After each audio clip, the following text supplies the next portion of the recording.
അരുൺ എന്ന് പേരുള്ള ഒരാളുണ്ട്. ഇയാൾക്ക് ഭയങ്കര സോഷ്യൽ ആൻസൈറ്റിയാണ്. ആരോടെങ്കിലും എന്തെങ്കിലുമൊക്കെ പറയുന്നതിന് മുന്നേ ഒരു 100 തവണയെങ്കിലും മനസ്സിൽ റിഹേഴ്സൽ ചെയ്തിട്ടുണ്ടാവും. സ്ട്രേഞ്ചേഴ്സിനോട് സംസാരിക്കുമ്പോൾ ചിലപ്പോൾ വിയർക്കും. പാർട്ടീസിനും ഫംഗ്ഷൻസിനും ഒന്നും പോവില്ല.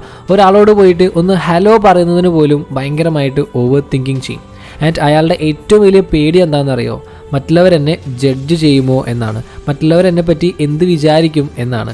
ഇത് നിങ്ങൾക്ക് ഫെമിലിയർ ആയിട്ട് തോന്നുന്നുണ്ടോ? ചിലപ്പോൾ നിങ്ങളും അരുണിനെ പോലെ ആവും. സോഷ്യൽ സിറ്റുവേഷൻസ് വരുമ്പോൾ ആളുകൾ കൂടുന്ന സ്ഥലത്ത് നിങ്ങളുടെ ഹാർട്ട് റേറ്റും കൂടുന്നുണ്ടാവും. ഒരാളുടെ കണ്ണിൽ നോക്കി സംസാരിക്കാൻ പേടിയായിരിക്കും.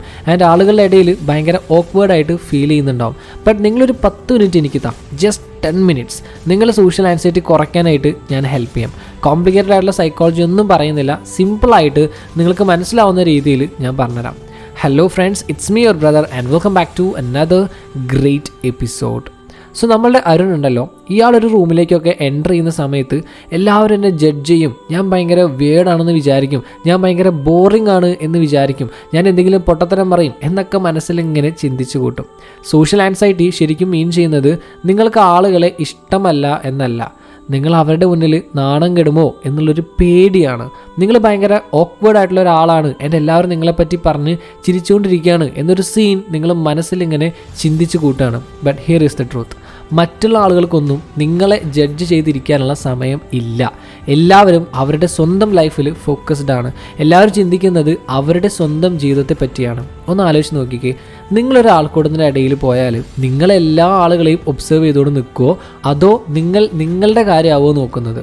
നിങ്ങൾ നിങ്ങളെ പറ്റിയാവോ ആലോചിക്കുക, അല്ലേ? അതേപോലെ തന്നെയാണ് എല്ലാവരും. And you are not alone. ലക്ഷക്കണക്കിന് ആളുകൾ ഇത് കാരണം സ്ട്രഗിൾ ചെയ്യുന്നുണ്ട്. നിങ്ങളിപ്പോൾ ഭയങ്കര കോൺഫിഡൻ്റ് ആണ് എന്ന് വിചാരിക്കുന്ന ഒരാൾ ചിലപ്പോൾ നിങ്ങളെപ്പോലെ ഭയങ്കര സോഷ്യൽ ആൻസൈറ്റി ഉള്ള ഒരാളായിരിക്കും. ആൾ അതിന് വേണ്ട റിഹേഴ്സലും കാര്യങ്ങളും ഒക്കെ ചെയ്യുന്നുണ്ടാവും. And it can be change. നമുക്കത് മാറ്റിയെടുക്കാൻ പറ്റും സ്റ്റെപ്പ് ബൈ സ്റ്റെപ്പായിട്ട്. ആൻഡ് അതെങ്ങനെയാണെന്നും ഞാൻ പറഞ്ഞുതരാം. അരുൺ ആദ്യമൊന്നും ഇങ്ങനെയായിരുന്നില്ല കേട്ടോ. ഇത് ശരിക്കും സ്റ്റാർട്ട് ചെയ്തത് സ്കൂളിൽ വെച്ചാണ്. ഒരു ദിവസം സ്കൂളിൽ തൻ്റെ ടീച്ചർ അരുണിനെ ബാക്കിയുള്ള സ്റ്റുഡൻസിന് മുന്നിലിട്ട് കളിയാക്കി. അപ്പോൾ എല്ലാവരും അരുണിനെ നോക്കിയിട്ട് ചിരിക്കാൻ തുടങ്ങി. അന്ന് മുതൽ അരുൺ ചിന്തിച്ച് തുടങ്ങി, ഞാൻ എന്തെങ്കിലും പറഞ്ഞാൽ ഞാൻ വായ തുറന്നാൽ നാണം കെടും. ഇതൊരു ബിലീഫായിട്ട് മാറി, ഒരു വിശ്വാസമായിട്ട് മാറി. ആൻഡ് നമുക്ക് എല്ലാവർക്കും ഇതുപോലെയുള്ള അനുഭവങ്ങൾ ഉണ്ടാവും. നിസ്സാരമായിട്ടുള്ള കാര്യങ്ങളായിരിക്കും, ബട്ട് നമ്മളുടെ ലൈഫിൽ അതിനൊരു വലിയ ഇമ്പാക്റ്റ് ആയിരിക്കും. ചിലപ്പോൾ നിങ്ങളൊരു വാക്ക് പറഞ്ഞപ്പോൾ തെറ്റിപ്പോയിട്ടുണ്ടാവും, മിസ്പ്രൊണൗൺസ് ചെയ്തിട്ടുണ്ടാവും. അപ്പോൾ അതിനെല്ലാവരും കൂടി നിങ്ങളെ കളിയാക്കിയിട്ടും ഉണ്ടാവും. ചിലപ്പോൾ നിങ്ങളുടെ ക്രഷിൻ്റെ മുന്നിൽ വെച്ച് നിങ്ങൾ വീഴാൻ പോയിട്ടുണ്ടാവും. അപ്പോൾ ഇത്തരത്തിലുള്ള മൊമെൻറ്റ്സ് ഒന്നും അത്ര ഡേഞ്ചറസ് ആയിട്ടുള്ള കാര്യങ്ങളൊന്നും അല്ല. പക്ഷേ നിങ്ങളുടെ ബ്രെയിൻ ഉണ്ടല്ലോ, അതിനൊക്കെ ഒരു ത്രെറ്റായിട്ട്, ഒരു ഭീഷണിയായിട്ട് സേവ് ചെയ്ത് വെക്കും. അപ്പോൾ ഇനി എപ്പോഴൊക്കെ അതുപോലത്തെ ഒരു സിറ്റുവേഷൻ വരുന്നോ അപ്പോഴൊക്കെ നിങ്ങളുടെ ബ്രെയിൻ ഒരു അലാറം അടിക്കും, ഡേഞ്ചറാണ് എന്ന് പറഞ്ഞിട്ട്. പക്ഷേ നിങ്ങളുടെ പാസ്റ്റ് തന്നെ ആവണം ഫ്യൂച്ചർ എന്നില്ല. Because beliefs can be broken and confidence can be built. പേടിക്കാൻ പഠിച്ച അതേ ബ്രെയിന് സേഫായിട്ട് ഫീൽ ചെയ്യാനും പഠിക്കാൻ പറ്റും. അരുൺ വീണൊരു ട്രാപ്പിനെ പറ്റി പറയാം. ആൻഡ് മേ ബി നിങ്ങളും ഈ സെയിം ട്രാപ്പിലേക്ക് വീഴാൻ ചാൻസ് ഉണ്ട്. അരുൺ സേഫായിട്ട് ഫീൽ ചെയ്യാൻ വേണ്ടിയിട്ട് സോഷ്യൽ സിറ്റുവേഷൻസ് ഒക്കെ അവോയ്ഡ് ചെയ്യാൻ തുടങ്ങി. ഇൻവിറ്റേഷൻസ് ഉണ്ടെങ്കിലും ഒരു പരിപാടിക്കും പോവില്ല. മീറ്റിംഗ്സ് ഉണ്ടാകുമ്പോൾ സൈലൻ്റ് ആയിട്ട് നിൽക്കും. വിളിച്ച് പറയുന്നതിന് പകരം ഫുഡൊക്കെ ജസ്റ്റ് ആപ്പ് വഴി ഓർഡർ ചെയ്യും. അരുൺ എത്രത്തോളം സോഷ്യൽ സിറ്റുവേഷൻസ് അവോയ്ഡ് ചെയ്തുകൊണ്ടിരുന്നോ അത്രത്തോളം കൂടുതൽ ആൻഷ്യസ് ആവാൻ തുടങ്ങി. ആൻസൈറ്റി കൂടി വരാൻ തുടങ്ങി. അരുണിൻ്റെ ലോകം ചെറുതാവാൻ തുടങ്ങി. തൻ്റെ ബ്രെയിൻ മനസ്സിലാക്കാൻ തുടങ്ങി സംസാരിക്കുന്നത് അപകടമാണ് എന്ന്. ഓരോ കോൺവെർസേഷൻ അവോയ്ഡ് ചെയ്യുമ്പോഴും സോഷ്യൽ സിറ്റുവേഷനെ പേടിക്കണം എന്ന കാര്യം അത് പ്രൂവ് ചെയ്തുകൊണ്ടിരുന്നു. സോ ഇവിടെ നിങ്ങൾ മനസ്സിലാക്കേണ്ട ഒരു കാര്യമുണ്ട്, ഒരു സീക്രട്ട് ഉണ്ട്. എന്താണെന്ന് വെച്ചാൽ നിങ്ങൾ എത്രത്തോളം ഇത് അവോയ്ഡ് ചെയ്യുന്നോ അത്രത്തോളം നിങ്ങളുടെ പേടി സ്ട്രോങ് ആവാൻ തുടങ്ങും. പക്ഷേ എത്രത്തോളം നിങ്ങളിത് ഫേസ് ചെയ്യുന്നോ, അതിപ്പോൾ ചെറിയ സ്റ്റെപ്സ് ആണെങ്കിൽ പോലും നിങ്ങളുടെ പേടി കുറയാൻ തുടങ്ങും. നിങ്ങളുടെ ബ്രെയിന് നന്നായിട്ട് അഡാപ്റ്റ് ആവാൻ സാധിക്കും. തൻ്റെ എക്സ്പീരിയൻസിലൂടെയാണ് അത് പേടിക്കാൻ പഠിച്ചത്. അപ്പോൾ അതേപോലെ തന്നെ കോൺഫിഡൻ്റ് ആവാനും ബ്രെയിനിന് പഠിക്കാൻ പറ്റും. അപ്പോൾ അതിനെ ഹെൽപ്പ് ചെയ്യുന്ന കുറച്ച് കാര്യങ്ങളാണ് ഇനി പറയാൻ പോകുന്നത്. 5 practical ways to reduce social anxiety. Number 1, exposure to micro doses. Arun തൻ്റെ സോഷ്യൽ ആൻസൈറ്റി ഓവർകം ചെയ്യാനായിട്ട് ചെറിയ സ്റ്റെപ്സ് എടുത്തു തുടങ്ങി. ഹോട്ടലിൽ പോയിട്ട് ഫുഡ് കൊണ്ടുവന്ന് തരുമ്പോൾ വെയിറ്ററോട് താങ്ക് യു എന്ന് പറയാൻ തുടങ്ങി. ഷോപ്പ് കീപ്പറെ നോക്കിയിട്ട് പുഞ്ചിരിക്കാൻ തുടങ്ങി.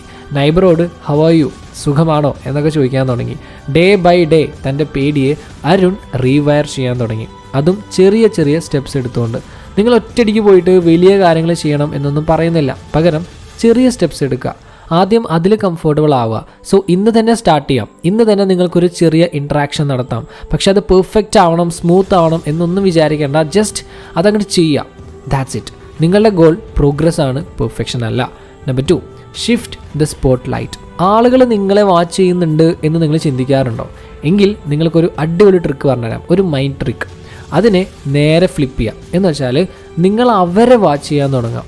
അവരെന്ത് ഡ്രസ്സാണ് ഇട്ടിരിക്കുന്നത്, എങ്ങനെയാണ് അവർ ഫീൽ ചെയ്യുന്നത്, അവർ ടയേർഡാണോ, ഹാപ്പിയാണോ, സ്ട്രെസ്ഡ് ആണോ, അങ്ങനെ അവരെ വാച്ച് ചെയ്യാം, അവരെ ഒബ്സേർവ് ചെയ്യുക. ഇതെന്ത് ചെയ്യുന്നറിയോ? നിങ്ങളുടെ തോട്ട്സിൽ നിന്നും ഫോക്കസ് നിങ്ങൾക്ക് ചുറ്റുമുള്ള ആളുകളിലേക്ക് ഷിഫ്റ്റ് ചെയ്യും. ഒരു കോൺവെർസേഷൻ ഉണ്ടാകുമ്പോൾ നിങ്ങൾ ക്വസ്റ്റ്യൻസ് ചോദിക്കാം. അതായത് കോൺവെർസേഷൻ മറ്റേ ആളെ പറ്റി ആക്കുക, സബ്ജക്റ്റ് അവരെ ആക്കുക. തൻ്റെ വീക്കെൻഡ് എങ്ങനെയുണ്ടായിരുന്നു, ട്രിപ്പ് എങ്ങനെയുണ്ടായിരുന്നു, ഇപ്പോൾ ഏത് ബുക്കാണ് വായിക്കുന്നത്, എന്ത് പ്രൊജക്റ്റാണ് ചെയ്യുന്നത്, എക്സെട്ര. സോഷ്യൽ ആൻസൈറ്റിക്ക് പറ്റിയ നല്ലൊരു മരുന്നാണ് ക്യൂരിയോസിറ്റി. മറ്റുള്ളവരെ പറ്റി ക്യൂരിയസ് ആവുക. നമ്പർ 3, ബ്രീത്ത് വിത്ത് ഇൻറ്റൻഷൻ. സംസാരിക്കുന്നതിന് മുമ്പ് ഒരു ഡീപ്പ് ബ്രെത്ത് എടുക്കുക, ഒരു ദീർഘശ്വാസം എടുക്കുക. അത് നിങ്ങളുടെ നെർവസ് സിസ്റ്റത്തെ റീസെറ്റ് ചെയ്യും. അല്ലാതെ നിങ്ങളുടെ റേസിംഗ് തോട്ട്സിനെ സ്ലോ ഡൗൺ ചെയ്യും. നിങ്ങളുടെ ബ്രെയിനിനോട് പറയും ഇവിടെ സേഫാണ് എന്ന്. ഇത് നമുക്ക് ഇപ്പോൾ ഒന്ന് ട്രൈ ചെയ്ത് നോക്കിയാലോ? നിങ്ങളുടെ മൂക്കിലൂടെ ശ്വാസം എടുക്കുക, 4 വരെ കൗണ്ട് ചെയ്തുകൊണ്ട്. ദെൻ അത് 4 സെക്കൻഡ് ഹോൾഡ് ചെയ്യുക. ആൻഡ് ദെൻ 6 സെക്കൻഡ് കൗണ്ട് ചെയ്തുകൊണ്ട് വായിലൂടെ ശ്വാസം പുറത്തേക്ക് വിടാം. Feel that's your anxiety losing its grip. Number 4, prepare but don't rehearse. Arun തൻ്റെ കോൺവെർസേഷൻസ് ഒക്കെ ലൈൻ ബൈ ലൈൻ ആയിട്ട് റിഹേഴ്സ് ചെയ്ത് നോക്കും. പക്ഷേ ആളുകൾക്ക് അത്ര പെർഫെക്ഷൻ വേണം എന്നൊന്നുമില്ല. They want present, they want real. അവർക്ക് റിയൽ ആയിട്ടുള്ള നിങ്ങളെയാണ് വേണ്ടത്. ഓവറായിട്ട് റിഹേഴ്സ് ചെയ്തുകൊണ്ടിരുന്നാൽ അത് നിങ്ങളെ ഭയങ്കര റോബോട്ടിക് ആയിട്ട് ഫീൽ ചെയ്യിക്കും, നിങ്ങളെ പാനിക് ആക്കും. ടോപ്പിക്സിനെ കുറിച്ച് ആലോചിക്കുക, അല്ലാതെ സ്ക്രിപ്റ്റ് ആവരുത്. അതായത് ഇന്ന് എന്തിനെ പറ്റി സംസാരിക്കാം എന്നൊന്ന് ആലോചിച്ച് വയ്ക്കുക. പക്ഷേ ലൈൻ ബൈ ലൈൻ ആയിട്ട് എന്ത് പറയണം എന്ന് പ്ലാൻ ചെയ്യേണ്ട കാര്യമില്ല. Be comfortable. നിങ്ങൾ എങ്ങനെയാണോ അങ്ങനെ തന്നെ സംസാരിക്കാം. ആൻഡ് നിങ്ങളെ കംഫർട്ടബിൾ ആയിട്ടുള്ള ടോപ്പിക്സ് വേണമെങ്കിൽ ചൂസ് ചെയ്യാം. Simple. Number 5, name it, don't fight it. ഇനി ആൻസൈറ്റി ഉണ്ടാകുമ്പോൾ ഞാനെന്താ ഇങ്ങനെ, ഞാൻ ഭയങ്കര വേർഡാണ് എന്നൊന്നും പറയരുത്. പകരം ഇത് ആൻസൈറ്റിയാണ് എന്ന് പറയാം. ഇത് ശരിക്കും ഭയങ്കര പവർഫുൾ ആയിട്ടുള്ളൊരു കാര്യമാണ്. Because it separates you from the feeling. നിങ്ങൾ നിങ്ങളുടെ ആൻസൈറ്റി അല്ല, അതല്ല നിങ്ങൾ. അത് ടെമ്പററി ആയിട്ട് നിങ്ങളെ വിസിറ്റ് ചെയ്യാൻ വന്ന ഒരാളാണ്, അത്രേ ഉള്ളൂ. ആൻഡ് അതിന് നിങ്ങൾക്ക് വേണ്ടി തീരുമാനങ്ങൾ എടുക്കാനൊന്നും പറ്റില്ല. നെക്സ്റ്റ് ടൈം ഇങ്ങനൊരു ഫീലിംഗ് ഉണ്ടാകുമ്പോൾ ജസ്റ്റ് അക്നോളജ് ഇറ്റ്. ഓക്കെ, ഞാനിപ്പോൾ ആൻഷ്യസ് ആയിട്ട് ഫീൽ ചെയ്യാണ് എന്ന് സ്വയം പറയാം.